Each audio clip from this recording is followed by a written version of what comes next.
Senhor Deus, obrigado pelo privilégio, oportunidade de sempre a gente poder se reunir. E nessa noite em especial, te pedimos para que Teu Santo Espírito entre através das palavras, da voz do Dudu, que nos alcance, Deus. Que a Tua palavra chegue nele, que a Tua vontade, aquilo que Tu queres nos dizer hoje, chegue em nós, em nossos corações, através da palavra que o Dudu traz hoje. Inspira ele, que Teu Santo Espírito seja o que dá a boa lembrança a ele, a inspiração para essa palavra. Abençoa também nosso coração para que a gente possa, como terra fértil, receber essa palavra e que isso também nos transforme hoje, Deus. Tanto louvores e a Tua palavra, que isso tudo junto, Deus, se transforme em transformação na nossa vida e uma caminhada mais perto de Ti. Amém.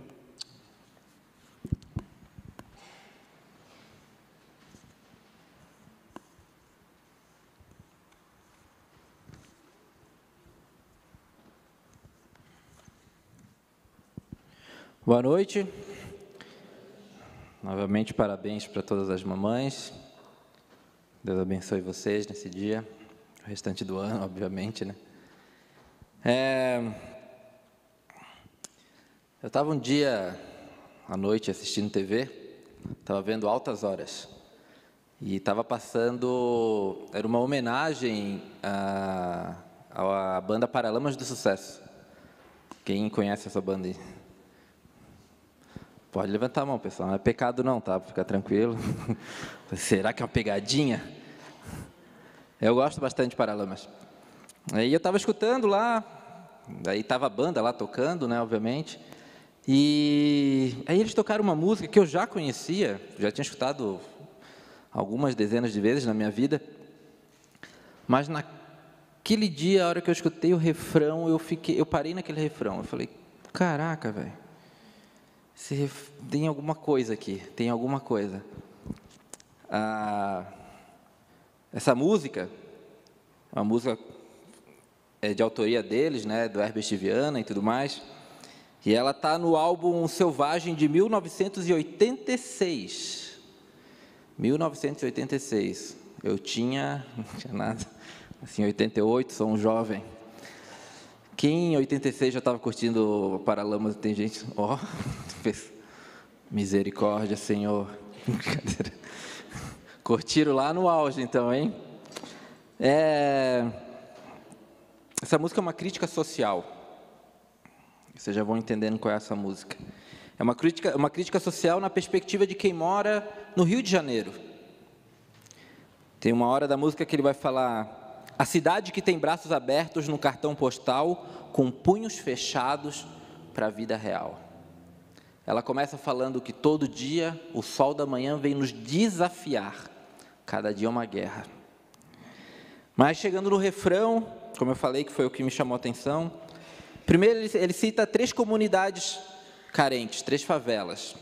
A primeira que ele cita é Alagados, uma favela que fica em Salvador, em Palafitas, que dá o nome da música, Alagados. A segunda favela é uma comunidade carente que fica em Trendy Town. Isso fica em Kingston, na Jamaica. Foi aonde viveu boa parte da vida Bob Marley. Também conhecem? Pessoal, será que eu falo que sim? Pode falar, gente. E ele botou nessa música. E a terceira favela é a favela da Maré, Complexo da Maré, Rio de Janeiro. Parte dela também fica uma região alagada, em Palafitas. Então ele canta essas 3 em sequência: Alagados, Trinidad, Favela da Maré. Todo mundo aqui já entendeu qual que é a música? Lembra dessa música? A esperança não vem do mar, nem das antenas de TV. A esperança não vem do mar, nem das antenas de TV. E eis a frase que me pegou. É a arte de viver na fé, só não se sabe fé em quê. É a arte de viver na fé. Ele está falando de um povo sofrido, que no fim das contas vive pela fé, só não se sabe fé em quê. E pegando essa frase, que fiquei com ela na cabeça e surgiu essa pregação. A arte de viver na fé, só não se sabe fé em quê. O que é fé? Em que ou em quem temos fé? Em que ou em quem temos caminhado todo dia? Em que ou em quem temos depositado isso que a gente chama de fé? Existe uma compreensão popular sobre fé. Ela está em adesivos de carro, já viram? Atrás de carro escrito fé. Ela está em frases, em poesias, ela está em tatuagens. Ela está em música, como essa. Tem uma bem famosa também. Andar com fé eu vou, que a fé não costuma falhar. Andar com fé eu vou, que a fé não costuma falhar. Mas fé em quê?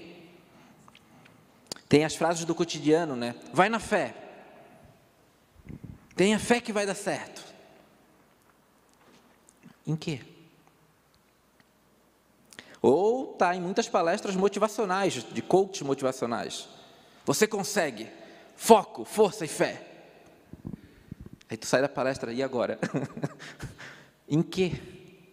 Foco em quê? Força em quê? Fé em quê? Foco, força e fé. E a pergunta retorna, em que temos fé? E às vezes a gente escuta, importante é ter fé. Quando a pessoa está numa situação ruim, né? Não, o importante é ter fé. Mas em quê? Ou vai fazer uma prova, fazer um vestibular, filha, vai com fé, filha. Pô, mas se a filha não estudar, mas rapaz, fé em quê?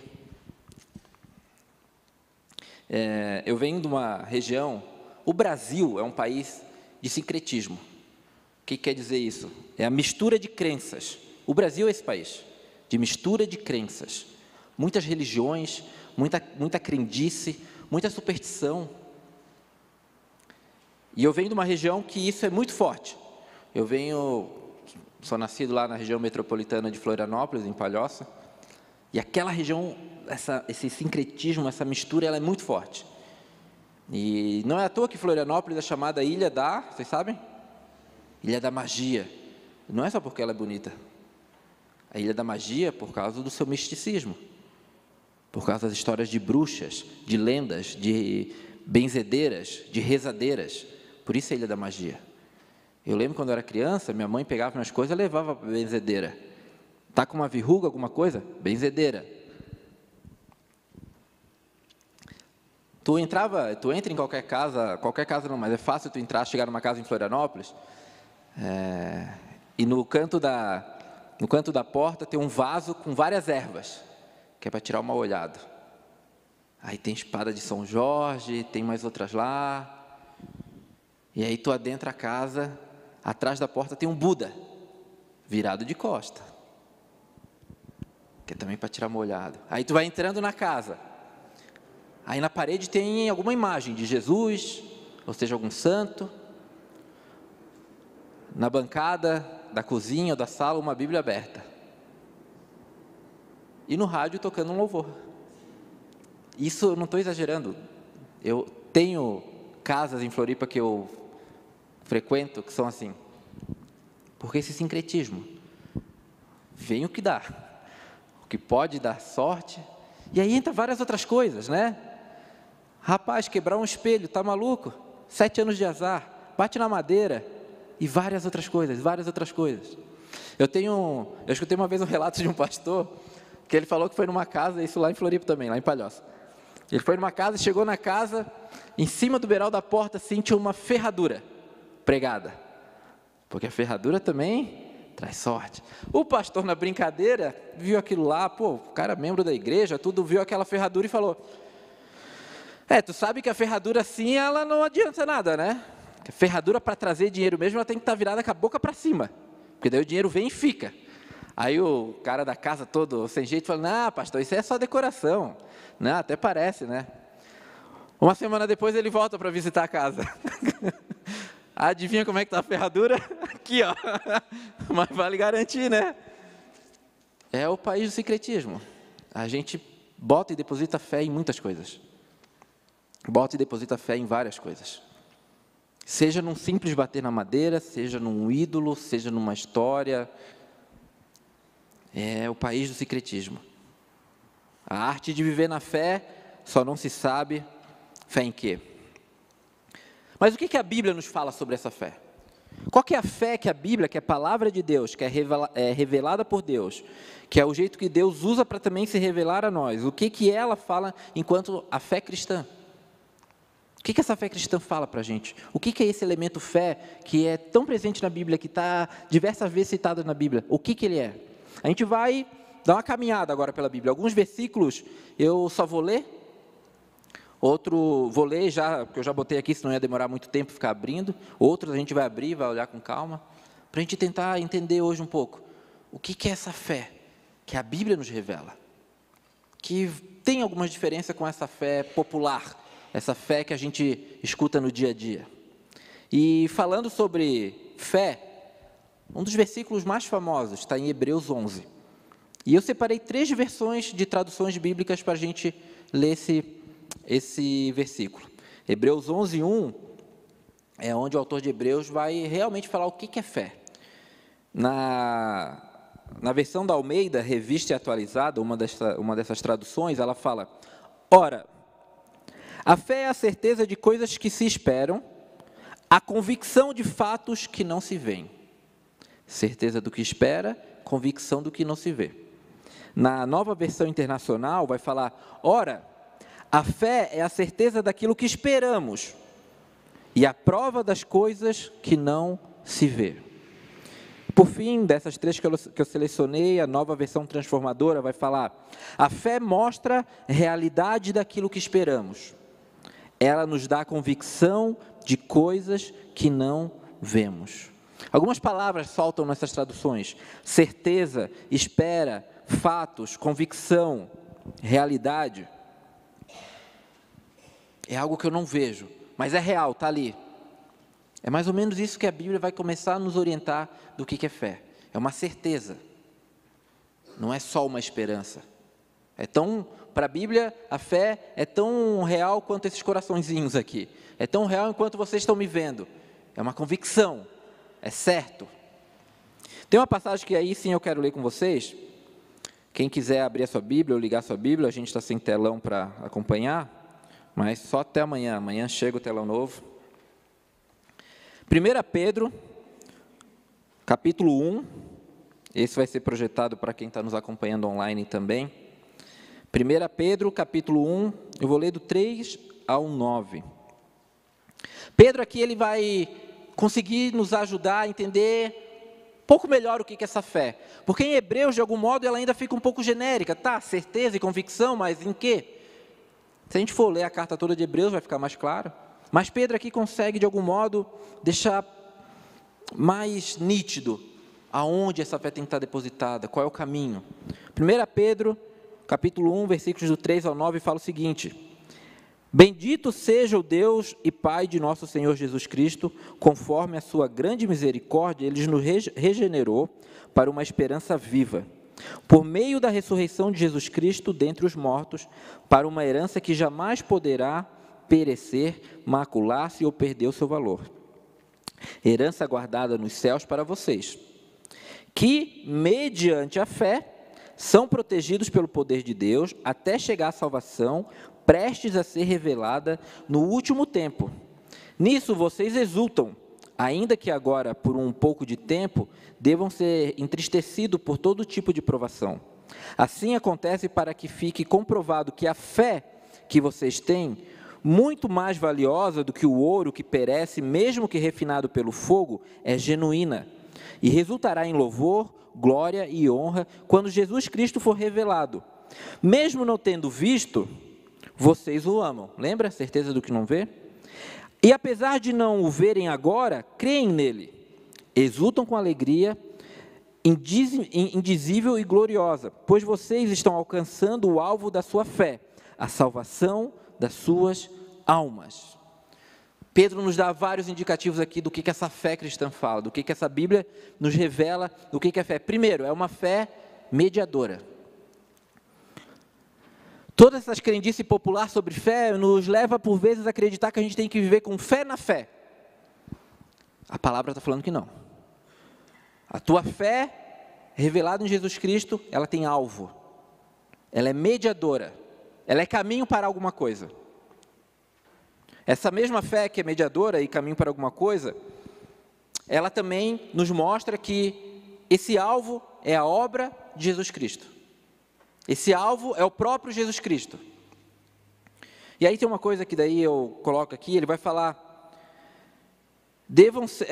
por um pouco de tempo, devam ser entristecidos por todo tipo de provação. Ele vai falar, fiquem alegres, embora vocês vão passar por vários tipos de provação, de tristeza, mas a fé vai manter vocês, é o que ele está falando aqui. A gente tem passado por tempos bem difíceis, como a Cristiane falou aqui no início. De muita dor, de muita tristeza, de muita dúvida, de muita raiva.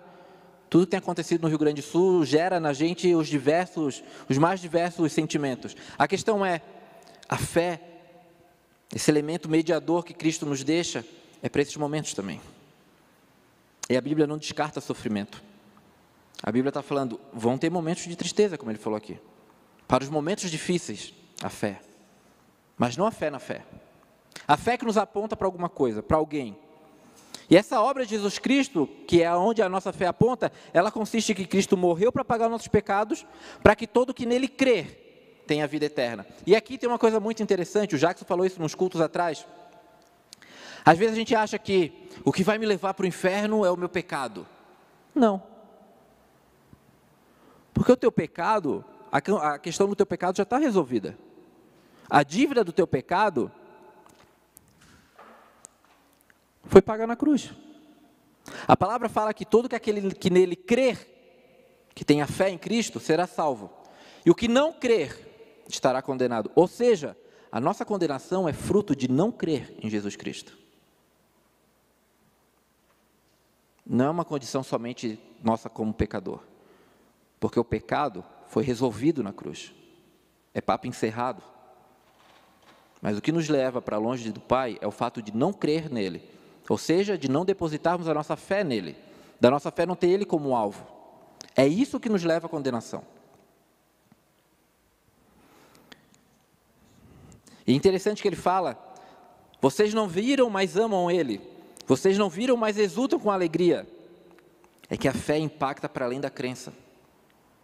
Ela transforma o nosso viver. E no final ele vai falar que essa fé é salvação da alma. Pedro, quando fala salvação da alma, ele não está separando os gregos e os romanos, principalmente os gregos, dividiam, a gente chama de dicotomia, corpo e espírito, né? O judeu tinha uma visão integral. Pedro aqui como judeu, quando ele fala alma, ele está falando dessa visão integral. A salvação da alma é a salvação do corpo e da alma e do espírito, a salvação do ser como um todo. A fé é esse elemento que nos leva para esse caminho da salvação integral, de todo o nosso ser. Então a fé tem alvo certo, Jesus Cristo, e mais nada, e mais nada. A fé revelada na Bíblia tem alvo certo, Jesus Cristo e mais nada. Essa fé também nos traz várias características. Hebreus vai nos revelar algumas características, em Hebreus 12:2 vai falar, tendo os olhos fitos em Jesus, autor e consumador da nossa fé, ele, pela alegria que lhe fora proposta, suportou a cruz, desprezando a vergonha e assentou-se à direita do trono. Ou seja, a fé tem origem certa, morada e destino. Jesus Cristo, autor e consumador da fé. Nele é que temos a origem da fé. É nela que ela surge. É nele que a fé é consumada. A fé vem dele, tem morada em nós e volta para ele. Em Hebreus também vai falar que sem fé é impossível agradar a Deus, pois quem dele se aproxima precisa crer que ele existe e que recompensa aqueles que o buscam. Sem fé é impossível agradar a Deus. A fé é essencial no relacionamento. É impossível tu ter um relacionamento com Deus sem fé. É impossível tu ter um relacionamento com Deus sem crer nele. Sem fé é impossível agradar a Deus. Sem crer.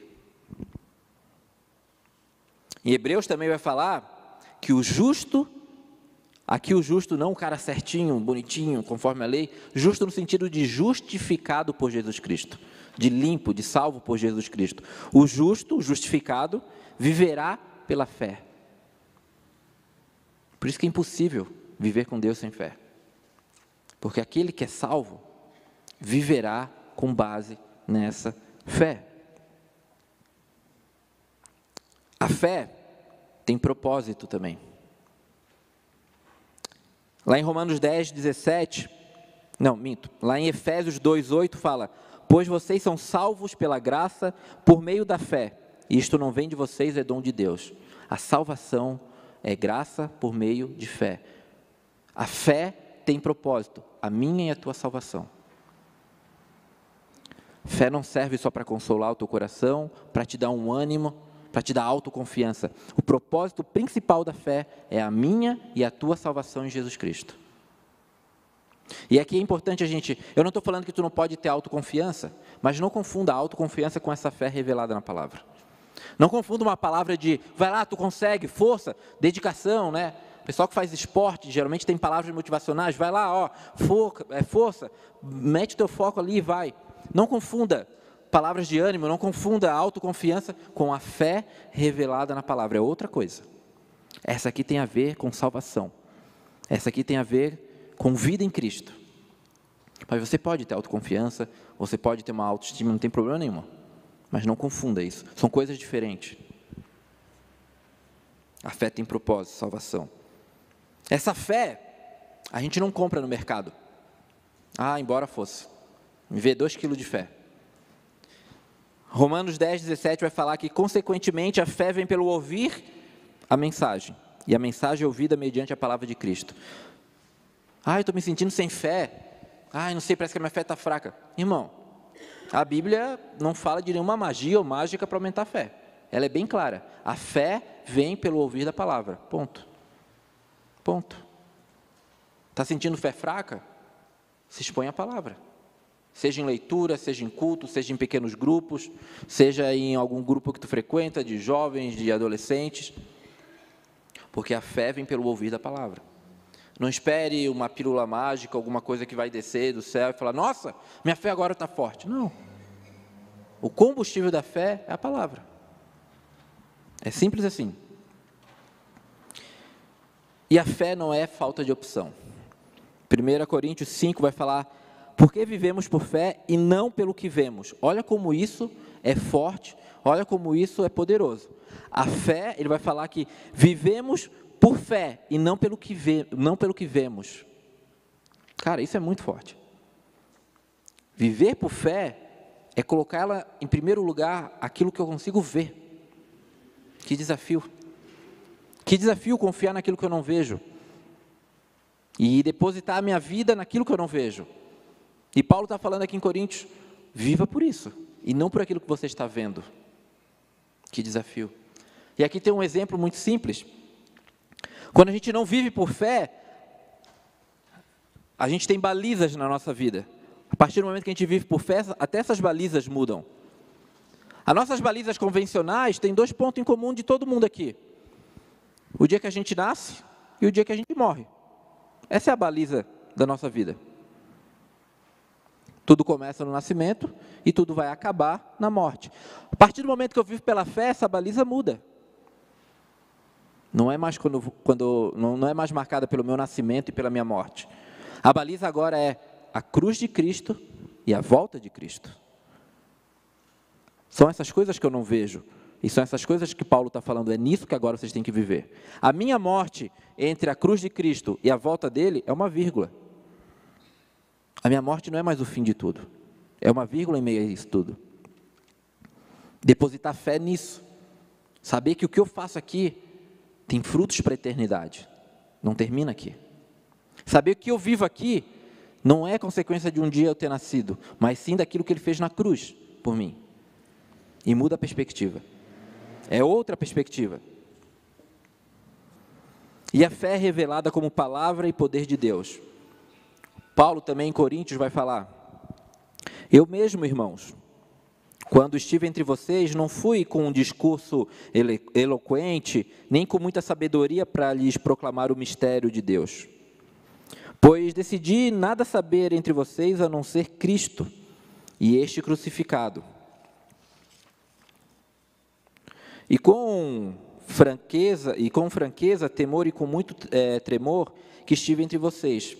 Minha mensagem e a minha pregação não consiste de palavras persuasivas, de sabedoria, mas consiste de demonstração do poder do Espírito, para que a fé que vocês têm não se baseasse na sabedoria humana, mas no poder de Deus. Para que a fé que vocês tenham não se baseie na sabedoria humana, mas no poder de Deus. Fé é poder de Deus. A fé baseada na sabedoria humana é crendice. Fé baseada na razão humana é crendice. Porque fé é dom dado por Deus e expressão do seu poder na minha e na tua vida. Logo, não somos salvos pela quantidade de fé. Somos salvos por aquilo onde temos depositado a nossa fé. Não adianta você ser um cara cheio de fé e estar depositando ela naquilo que não vai te salvar. Não é a quantidade de fé que vai te salvar, mas é onde você tem depositado essa fé. E a Bíblia nos revela e nos mostra e nos indica que essa fé que é dada por Deus, ela tem que ter um caminho que é o próprio Cristo. Em resumo, a fé é dada por Deus, tem a obra e a pessoa de Jesus Cristo como alvo, por meio dela que vivemos com Cristo. Mas crer em que Jesus fez e continuar pensando, tá, beleza, eu creio que Jesus morreu por mim, então agora eu tenho que me esforçar para ser uma boa pessoa, agora tudo depende de mim. Tu continua tendo fé em ti mesmo. Crer em Jesus, mas achar que ainda tudo depende de você, tu ainda está continuando vivendo na fé por você mesmo. A questão é que ter fé em Jesus é um novo desafio. É um passo de confiar em Jesus, de descansar em Jesus. Não só de crer. Não é um simples crer. E aí vem um texto forte que vai nos falar sobre isso. Tiago 2. Tiago 2, de 14 a 19, Tiago vai falar sobre isso. Será que fé se resume em crer? Será que basta crer, então, para ter fé? Tiago está falando não. Inclusive, Tiago vai falar que crer, tem até alguns que creem. Bom, ele vai falar assim, segundo Tiago 2, de 14 a 19, ele vai falar: de que adianta, meus irmãos, alguém dizer que tem fé, se não tem obras? Acaso a fé pode salvá-lo? Se um irmão ou uma irmã estiver necessitando de roupas e de alimentos de cada dia, e um de vocês lhe disser, vá em paz, aqueça-se e alimente-se até satisfazer-se, sem porém lhe dar nada, de que adianta isso? Assim também a fé, por si só, se não for acompanhada de obras, está morta. Mas alguém dirá, você tem fé, e eu tenho obras. Mostre-me a sua fé sem obras, e eu lhe mostrarei a minha fé pelas obras. E aqui vem a parte mais pesada. Você crê que existe um só Deus? Muito bem, até mesmo os demônios creem. Muito bem, até mesmo os demônios creem. Pô, mas espera aí, Dudu, se fé é crer, mas se até mesmo os demônios creem, e aí? O que Tiago está nos falando aqui, Tiago não está falando de um texto polarizado. O pessoal que é da fé, o pessoal que é da obra, qual que é o mais importante? Não, Tiago está falando isso anda junto. Uma vez que a fé é uma confiança em Jesus Cristo, e essa confiança em Jesus Cristo fala que quando eu confio nele, eu morro para ele viver em mim, o meu viver e o meu proceder não é mais do Dudu, é de Cristo. O que resulta isso? Obras. E ele não está falando só sobre obras, embora ele dê um exemplo ali, não se limita a obras sociais, a projetos sociais, a campanhas. Está falando de vida. A forma que tu trata o teu irmão, a tua mulher, a forma que tu trata o teu marido, a forma que tu se comporta no teu trabalho, tem a ver com essas obras também. O que adianta tu falar que tem fé e o teu dia a dia não mudou? O que adianta falar que tem fé e você continua vivendo pelas suas próprias convicções? O que Tiago está falando aqui é o seguinte, quer viver por fé? As obras vão vir. Porque antes eu vivia por mim mesmo, Jesus Cristo vem agora e me lava, eu deposito a minha fé, que é dom dele, nele. As minhas obras mudam. Não para ser salvo, mas por consequência da presença daquele que me salvou. A consequência da presença de Cristo na minha vida são obras. Então a gente percebe que a fé cristã, ela vai para além do crer. Porque crer até o diabo crer. Ela tem a ver com confiar. Há quem fala que confiar, ter fé, é dar o passo, na certeza que Deus coloca o chão. É mais ou menos isso. Vai caminhando, na certeza que Deus coloca o chão. É confiar. Tem a ver com ações do dia a dia. Tem a ver com coisas do dia a dia. Tem a ver com transformações no dia a dia. A fé que é meio de salvação não é somente um nível de certeza psicológico. Timothy Keller vai falar isso. Quem compartilhou até isso comigo foi a Cristiele. Ele vai falar que a fé que é meio de salvação não é somente um nível de certeza psicológico, e sim um ato de vontade que nos leva a descansar em Jesus. Não é só uma certeza psicológica, mas um ato de vontade que nos leva a descansar em Jesus. Por isso ela impacta o nosso modo de viver. Por isso que Tiago vai falar, assim como o corpo sem espírito está morto, assim também a fé sem obras é morta. Porque a fé resulta num viver, numa transformação. Um teólogo alemão chamado Hans, do século passado, ele vai falar que a fé é uma tomada de posição do homem a favor de Deus e contra si mesmo. A fé é uma tomada de decisão a favor de Deus e contra si mesmo. E isso vem de encontro ao que Marcos fala. Se alguém quiser, que Jesus fala em Marcos. Se alguém quiser acompanhar-me, nega a si mesmo, tome a sua cruz e siga-me. É o que o alemão aqui traduziu. Uma posição a favor de Deus e contra si mesmo. Nega a si mesmo e siga Cristo.